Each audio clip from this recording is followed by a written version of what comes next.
네, 버지니아에서 공화당이 휩쓸었죠.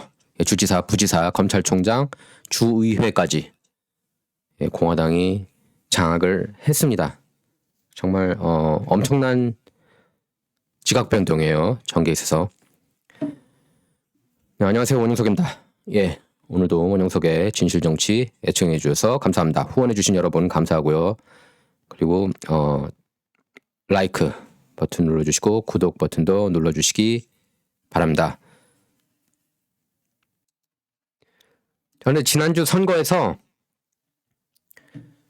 1월 6일 국회 연방의사당 난동 사태, 메인스트림 미디어는 난동 사태라고 그러고 저희는 이제 시위라고 부릅니다. 그 시위에 가담한 의혹을 받는 공화당 후보가 7명 당선된 것으로 파악됐습니다. 그래서 워싱턴 포스트가 보도했는데요. 의회 폭동에 참여한 공화당원 13명이 이번 선거에 출마했고 그중 7명이 공직에 진출했다고 보도했습니다. 그러니까 작년 11월 치러진 대선 결과 인증을 위한 연방 상하원 합동회의가 열리고 있던 1월 6일 의회에 트럼프 지지자들이 나왔고 이제 안티파 애들이 주동해서 의회에 난입을 했죠. 이 과정에서 5명이 숨졌는데 모두 트럼프 지지자였어요. 또 공교롭게도 그때 부상자는 한 140여 명 정도 나왔습니다. 워싱턴 포스트는 이렇게 보도했습니다. 선거 출마자들 모두가 폭동 참여 사실을 부인하고 있고 그들 중 누구도 범죄 혐의로 기소되지 않았다. 이렇게 밝혔는데요. 당선자 중에는 이번에 버지니아주 하원 의원 3명도 포함되어 있습니다. 그러니까 민주당 입장에서는 얼마나 괴롭겠어요. 자기네 텃밭 Deep Blue State인 버지니아에 트럼프 열혈 지지자 10명, 최소 7명 당선됐다는 것. 뼈 아플 겁니다. 그러니까 공화당 후보 최소 10명입니다. 10명. 7명이 아니라 at least 10 Republicans 이렇게 나와 있죠. 그래서 당선자 중에는 버지니아주 하원 의원 3명도 포함되어 있다고 얘기를 했는데 재선에 성공한 데이브 라로크와 존 맥과이어, 현직 의원이 재출마하지 않은 선거구에서 당선된 초선 메리 마치입니다. 이분이 바로 이제 존 맥과이어예요. 2014년부터 주 하원 의원을 지낸 라로크 의원은 의회 난입 사태 직전에 열린 트럼프 지지 집회에 갔습니다. 갔었습니다. 근데 상해 압박을 받았어요. 간 게 뭐가 잘못입니까? 당연히 시위할 만한 일이었어요. 의회 난입은 별개의 일이지만. 작년 선거 어떻게 생각하는지 다들 아실 겁니다. 제가 어떻게 생각하는지. 그래서 이번에 무난하게 다시 의회에 입성했고요. 맥과이어 의원도 의회 난입에는 가담하지 않았다고 했습니다. 마치 당선인은 이렇게 얘기를 했어요. 또 AP통신하고 인터뷰에서 트럼프 지지 집회에 간 걸 후회하지 않는다. 나는 트럼프 연설이 끝나기 전에 자리를 떴고 국회의사당에는 가지 않았다. 많은 지역 주민이 트럼프를 좋아한다. 당시 그는 현직 대통령이었다. 우리도 연설을 보러 갔을 뿐이다. 이렇게 강변했습니다. 제가 누차 얘기하지 않았습니까? 도널드 트럼프는 미국 역사상 가장 인기가 많은 정치인, 대통령이었기 때문에 그렇기 때문에 많은 사람이 시위 참여한 것 이상한 일 아니죠. 의회 난입은 별개의 이슈입니다. 의회 난입은 그리고 안티파가 주동한 거예요. 카메라에 다 잡혔습니다. FBI가 이걸 아직 공개 안 하고 있지만 이미 영상들이 많이 나왔습니다. 인터넷상으로. 그래서 민주당 입장에서는 텃밭으로 여겼던 버지니아에서 주지사 자리를 공화당에 넘겨준 것만도 뼈아픈데 주의회 선거를 통해 여전히 건재한 트럼프 전 대통령 영향력까지 확인한 셈이 됐습니다. 지금 트럼프 최근 여론조사 보면 하버드대 해리스 여론조사를 보면은 공화당 내 차기 대선 주자들 중에 압도적인 지지율 1위를 기록했습니다. 47%나 기록했어요. 의외에 난입 관련자 중 이번에 당선된 또 다른 인사로는 뉴저지주 와청시 시의원 크리스틴 이든 그다음에 아이다호주 남파시 시의원, 나탈리 정글러 뭐 이렇게 막 곳곳에 많아요. 매사추세츠에도 있고 뉴저지에도 있고. 예, 그래서 메인스트림 미디어에서는 자꾸 이게 잘못됐다는 듯이 푸시하고 있지만 지금 미국 전반적으로 트럼프 인기가 많습니다. 바이든 지지율 지금 36% 정도밖에 안 되거든요. 그 작년에 트럼프 7,500만 표, 미국 역사상 저는 제일 많이 받은 걸 보면 물론 바이든 8,100만이라고 하지만 바이든 8,100만 표 그대로 믿으십니까? 예. 그래서 트럼프가 2025년에 이제 백악관 입성 노리고 있는 거죠. 2024년 11월에 이제 당선이 되면 예. 우파 진영도 다 깨어나야 돼요. 자꾸 뭐 그 전에 백악관 갈 수 있다. 예, 그런 생각 버리는 게 낫습니다. 당장 내년 중간 선거가 있고 중간 선거에서 이기더라도 그분들은 언제 들어가요? 2022년에 들어가는 게 아니에요. 2023년에 들어갑니다. 1월에. 그러면은 2023년 바이든 어젠다 많이 막을 수가 있어요. 공화당 상하원 장악을 하면 국내 정책에 있어서는 외교 정책은 못 막아요. 하지만 국내 정책에 있어서는 막을 수가 있습니다. 외교 정책은 대통령 권한이거든요. 독자적으로. 그래서 2023년에 어느 정도 막고 그러면 2024년이 또 옵니다. 금방 올 겁니다. 예, 그 1년 동안 선거 캠페인 운동해야죠. 의원들도. 그러면 트럼프는 그때 이제 출마를 하겠죠. 내후년 정도 중간 선거 끝나고 이제 아마 캠페인 재선 도전 선언할 겁니다. 그러면 2025년 1월 20일 그게 이제 트럼프 복귀 예정일이 되는 거죠. 예.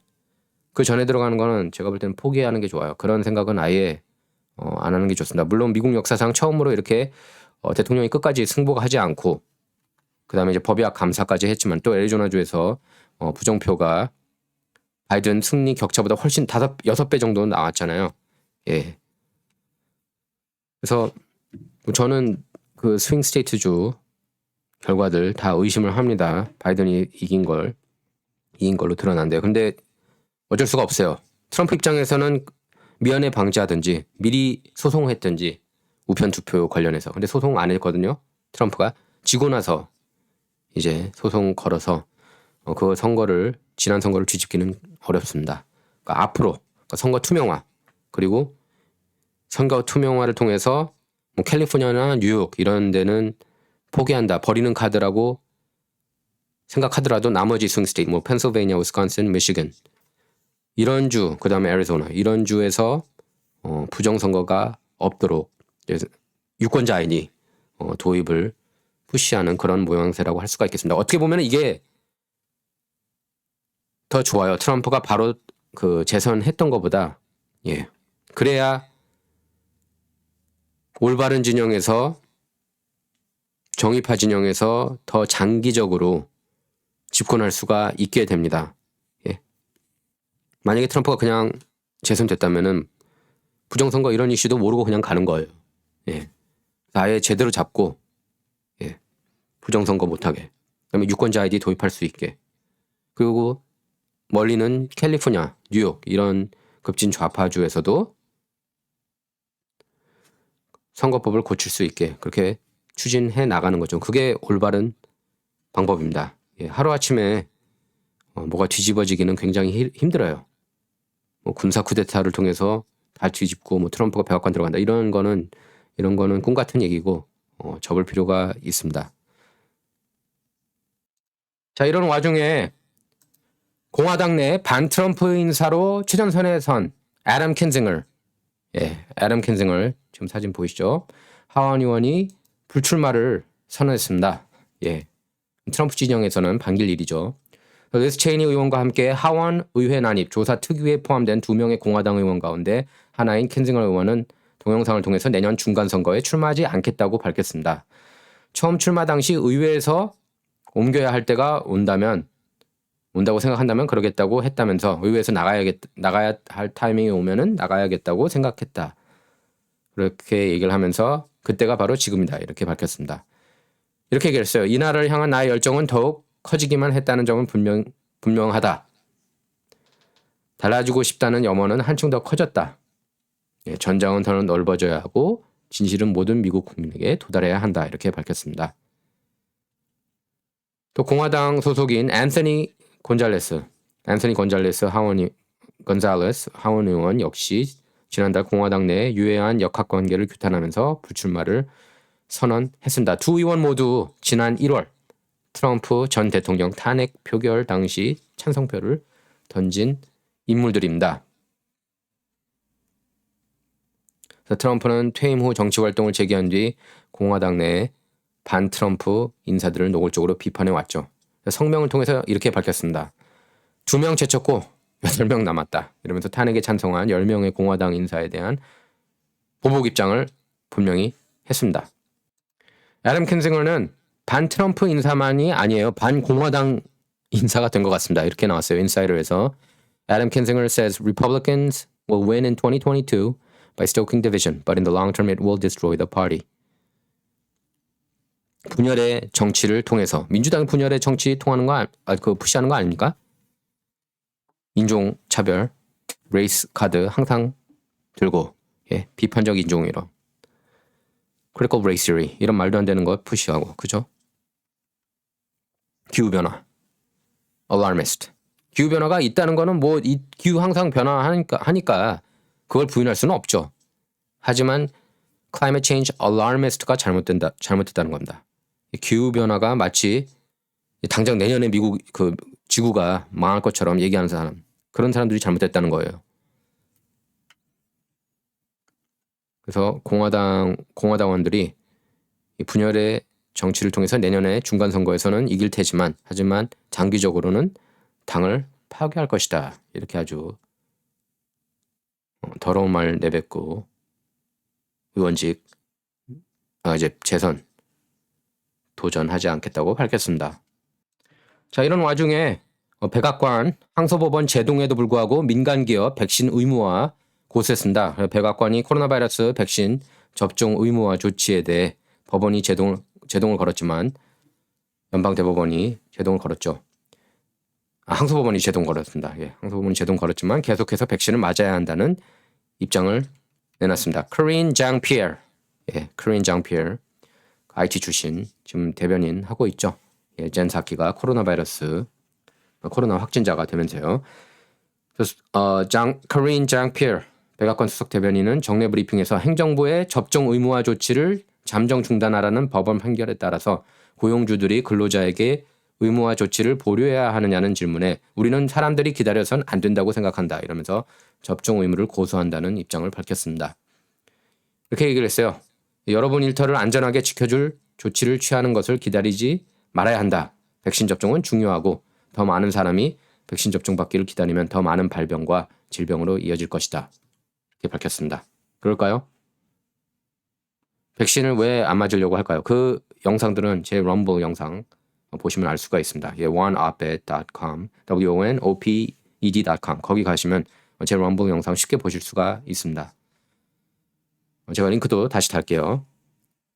고용주들은 내년 1월 4일까지 백신 접종을 끝내도록 한 바이든 정부 의무화 방침을 준수하기 전에 법적 문제가 해결되기를 기다려선 안 된다면서 계속 직장에서 근로자들이 백신을 맞도록 해야 한다고 그렇게 강조했습니다. 앞서 제5 연방항소법원이 지난 6일 100인 이상 민간 기업을 대상으로 바이든 정부가 내린 백신 접종 의무화를 강요한 지침에 대해서 긴급 유예를 결정했습니다. 법원은 정부의 백신 접종 명령과 관련해 중대한 법적, 헌법적 문제가 있다고 판결 이유를 밝혔습니다. 이번 판결은 공화당이 주도하는 텍사스, 유타, 미시시피주와 일부 민간 기업들이 법원에 진정을 낸 데 따른 겁니다. 그래서 이들은 이번 조치를 담당하는 노동부 산하 직업안전보건청, 그러니까 오셔라고 그러죠. 오셔. 직업안전보건청이 산업안전보건법을 넘어서는 권한을 행사하고 있다고 그렇게 지적했습니다. 그래서 정부가 코로나 바이러스는 사회 전반 위험이라고 하면서 직장과 관련한 위험은 제한하고 있다고 지적했어요. 또 코로나 바이러스가 직장에서 위험이 되는 경우는 직원의 연령과 건강에 따른 것이지 직원 수에 달린 것이 아니라면서 해당 조치가 타당하지 않다고 설명했습니다.